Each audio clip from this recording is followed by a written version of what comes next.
Turabaha ikaze rero kandi kaze murana makuru twibusabwira sabone canke kugira subscribe bakoresha ururimi rw'icongereza. Amakuru yacu nk'uko tubamenyesheje rero tuyahereye mu Burusiya aho intambara ihuza igihugu ca Ukraine n'Uburusiya imaze iminsi 86 igira ikwize amezi 3 muco Uburusiya bwise special operation bwatanguje ku gihugu ca Ukraine. Intambara rero nkuko tumaze iminsi tubabwira ziriko zibera mu gace ka Donbas region aho igisirikare ca Ukraine kiriko kiragerageza kugarura uduce igisirikare c'Uburusiya kimaze gufata. Ubu rero inyuma yaho igisagara canke intara ya Mariupol yose Uburusiya buyifashe muri rusangi. Ku munsi w'ejo harabonetse amato menshi cane y'intambara ariko aragendagenda mu kivuko ca Mariupol aho Uburusiya busigaye naco bukigenzura n'abandi basirikare rero bakaba baravuyeyo. Igisirikare kandi c'Uburusiya kikaba carerekanye abandi basirikare ba Ukraine bavanywe muri ca gihandake ca Azovstal Steel Nuclear Power Plant aho abandi basirikare bace baja mu Burusiya. Ngo Uburusiya rero kuri no munsi bwatanguye gutegura tribunal canke abacamanza ngo bagiye gucira imanza abandi basirikare ba Ukraine bafashwe bakajanwa mu gihugu c'Uburusiya. Ngo rero igitangwe gutera ubwoba amakungu ndetse n'abafise ababo bafashwe bakajanwa mu Burusiya. Ngo bano basirikare rero nubwo batishwe ku rugamba ngo ariko Uburusiya bishobora gushika ko bashobora gucirwa urubanza rwo kwicwa n'ubundi bagahita bicwa. Rero bikaba ataco bizoba vyahinduye kuba barafashwe bakajanwa ku butaka bw'Uburusiya. Nabo bizi rero ariko amakungu atangiye gusemerera asaba ko ngo Uburusiya nubwo bugifise mu mategeko yabwo igihano co kwica ngo Uburusiya bworaba neza ntibukoreshe kino gihano kuri bano basirikare. Ariko rero nkuko amasoko y'amakuru yacu atubwira ngo bano basirikare boba igihano cabo kuzoba ari ukwicwa kandi ngo bakicwa rubi bakicirwa ku mugaragaro ngo aho Uburusiya bwa buteganya kuzobashira ku mugaragaro ndetse ngo abantu bakaza kuraba iyicwa ryabo. Ibi rero amakungu akaba ariko aragerageza ko Uburusiya butokora ibisa nibi, ariko rero nta buzi ko Uburusiya buzokumva ko buzokumvira maze bukareka guhanisha kino gihano bano basirikare basanzwe ubu bamaze gushika hafi ibihumbi 2 bamaze gufatwa bajanwa mu gihugu c'Uburusiya. Tukivuga rero amakuru yo muri kano karere n'ubu intambara zabandanije mu gace ka Donbas region na cane cane mu burengero bwa Crimea ndetse no mu raruko bw'intara ya Donetsk Republic ndetse n'intara ya Luhansk. Hari no igisirikare c'Uburusiya kiriko kiragerageza nako igisirikare ca Ukraine kiriko kiragerageza kwinjira aho bivugwa ko ubu imirwano ikomeye cane gose atakahengwe kahari aho biboneka ko igisirikare ca Ukraine kiriko kiragerageza gukoresha ibishoboka byose mu kigarure n'ubura uduce na tumwe mu duce igisirikare c'Uburusiya gisanzwe kigenzura. Inyuma yaho igisirikare ca Ukraine gishoboreye kugomborera intara ya Kharkiv yose muri rusange aho ubu igisirikare ca Ukraine kikaba kigenzura intara ya Kharkiv. Intara ya Kharkiv nayo nyene ibice bimwe byari bigenzurwa n'igisirikare c'Uburusiya. Ubu igisirikare c'Uburusiya kikaba caravuye muri intara ya Kharkiv yose muri rusange. Rero Uburusiya Ukraine ikaba igenzura iriko iranagerageza rero ko yogira ibindi bice igaruza muri kano gace ka Donbas region. Tuvenga rero muri amakuru hajanye n'ivyo ntambara y'Uburusiya twarabwiye ku munsi w'ejo ko ibihugu vya Finland na Sweden vyarasabye kwinjira muri NATO. Ubu rero hasigaje ko ibihugu vya NATO bikorana maze bikemeza ukwinjira kwa bino bihugu vya Sweden na Finland muri NATO. Ibi navyo bikaba bishobora kongereza umutekano muke muri kano karere. Ngo intambara rero y'Uburusiya na Ukraine ngo yoba iriko irateza ibyago byinshi cyane gose ku isi. Ngo isi ikaba ishobora kugira ubukene budasanzwe ndetse bikaba byatanguye kubonekeza hirya no hino ku isi aho ibiciro by'ibintu byaduze ibintu byinshi cyane gose ndetse bimwe bikaba byatanguye kubura kubera ngo uruherekane rw'ibidandazwa n'ibintu ku isi rwaciye ruba disturbed canke rwaciye rubura uko rubandanya nkuko byari bisanzwe. Ubu rero ko ibidandazwa bikaba bigera ku migabane yende bigoye cyane ndetse nk'ibidandazwa byava muri Ukraine bikaba bitariko biragenda n'ibidandazwa byinshi byaba mu Rusiya navyo kubera ibihano byashiriweho bikaba bitariko biragenda. Biro bikaba bituma bikaba byateye ikibazo gikomeye cyane ku isi aho isi itanguye kuja mu bukene budasanzwe ndetse ubutunzi bw'isi buriko buratembagara bikomeye cyane rwose aho ubutunzi bw'ibihugu bitunze cyane rwose nk'Ubushinwa na Amerika n'Ubuhindi n'ibindi bihugu byo muri Oceania buriko burakoroka ku rugero niya cyane ndetse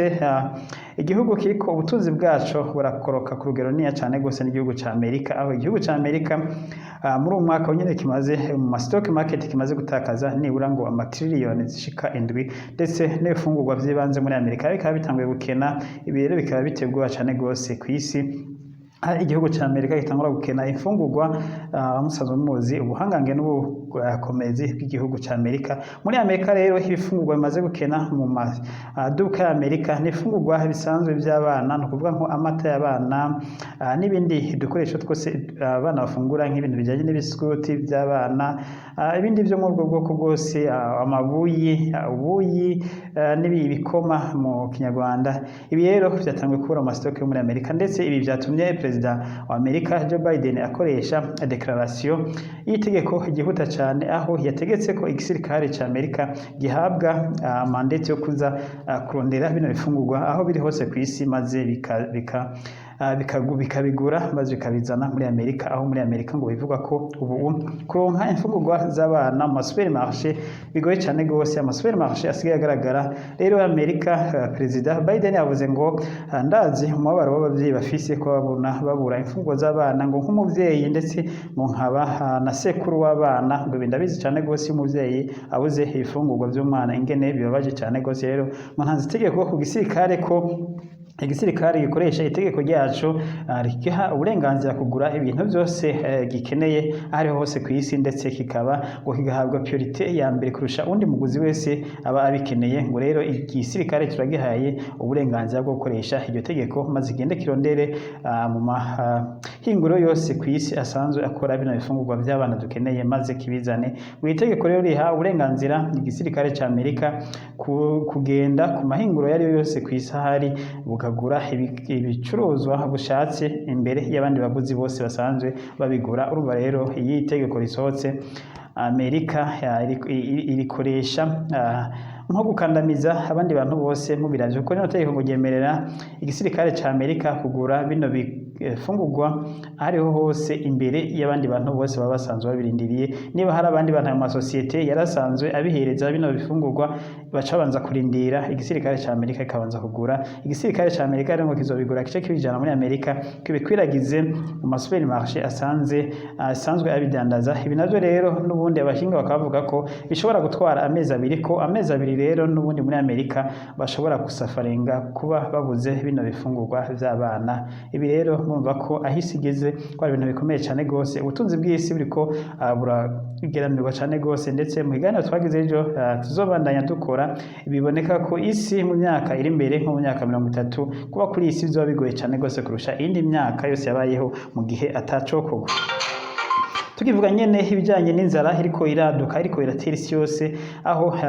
ejo ku munsi w'ejo hari hakoranye inama muri Amerika inama ndetse ikaba yari igize irimo umunyamabanga mukuru wa ONU ndetse n'abandi bakozi bose bajeje ivy'ifungurwa mu muryango mpuzamakungu ONU ikaba ndetse yari hagarariwe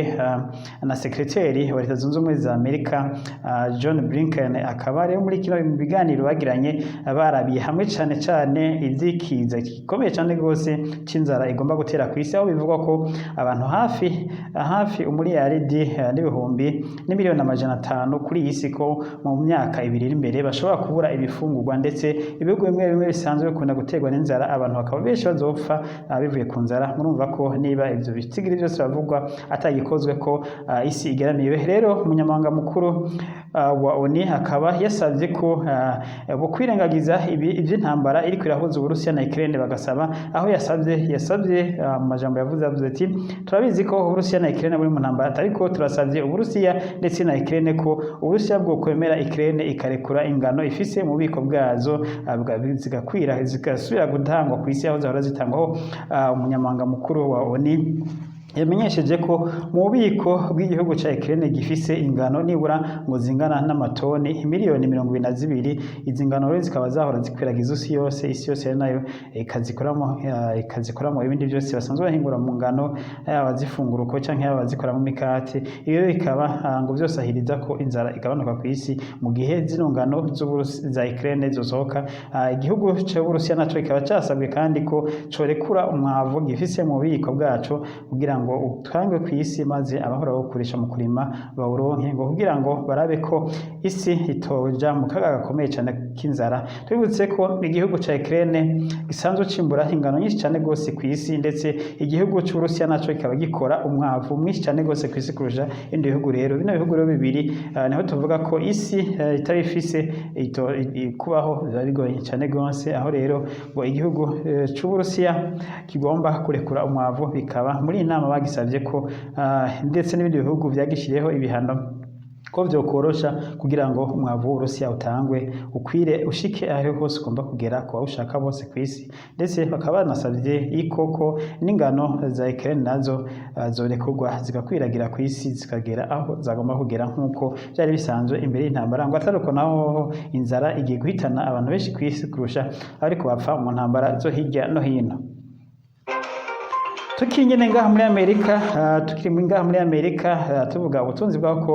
bwifashe nabi, ndetse ibiciro by'ibintu byaduze cyane gose muri Amerika. Ubu rero Perezida Biden akaba ariko aragerageza ibishoboka byose kugira ngo arabe uko yugabanya iduga ry'ibiciro, ariko bikaboneka ko ari nkaho bidakunda, kuko mu bubiko bw'ibifungurwa muri Amerika bikaba ibifungurwa bisa naho n'ibitanguye kubura,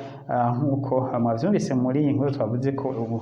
Amerika yatanze declaration kurondera ibifungurwa by'abana byabuze bisigaye ari umuzi w'ibuye mu gihugu ca Amerika. Perezida nyene wa Amerika arateganya urugendo mu bihugu vya Aziya, ndetse azogenda muri Korea y'Epfo muri iyi ndwi, aho azobonana n'umutegetsi mushasha perezida wa Korea y'Epfo, ndetse akazova muri Korea y'Epfo maze acagendera n'igihugu ca Japan. Uru rukaza rugendo rwiwe agize rwa mbere mu bihugu vya Aziya kuva agiye ku butegetsi. Ikindi rero caciye caduka muri urugendo rwiwe perezida wa Amerika azogira Joe Biden, aho azobonana n'abategetsi b'ibihugu byose. Icadutse rero nuko Korea ya ruguru ngo yoba iteganya kugerageza izindi misile zayo muri kino gihe perezida wa Amerika azoba ari muri kano karere. Ibi rero bikaba byateje ubwikeko bw'umutekano muke uzoba uri muri kano karere, aho bivugwa ko umutekano wiwe uzobicungerera cyane gose perezida wa Amerika azoba ari muri kano karere, aho umuvugizi wa Amerika yavuze ko bamaze kumenya ko Korea ya ruguru iteganya kugerageza ngo hagati y'amamisire yambuka imipaka ama ICBM ngo canke ama misile ya nucleaire, ngo mu gihe uyu perezida wa Amerika azoba ari muri kano karere. Ngo rero bikaba bizoba ari nk'iterabwoba, ndetse perezida wa Amerika bikaba byamenyeshejwe ko atazogendera ka gace ka EDM zone basanzwe bahuriye ko igihugu ca Korea y'Epfo n'igihugu ca ruguru gasanzwe gacungira n'abasirikare ba Amerika. Bikaba byamenyesheje ko kano gace perezida Joe Biden azova agiyemo kubera iyi gukeke ko kino gihugu kizogerageza zino misile, ko vyoba ari bihava bizana umutekano muke ku rugendo rw'umutegetsi. Ibi rero ngo Amerika iriteguye ku buryo bwose bushoboka kwishura Korea, mu gihe ngo Korea ya ruguru yokora ibisa n'ibi, ngo Amerika yaramaze kwitegurira ivya runo rugendo. Ivyamenyeshejwe na sekreteri mukuru wa Amerika Blinken, aho yariko araha ikiganiro amenyesha amakuru avuga ku vy'urugendo perezida Biden azogira mu bihugu vya Aziya.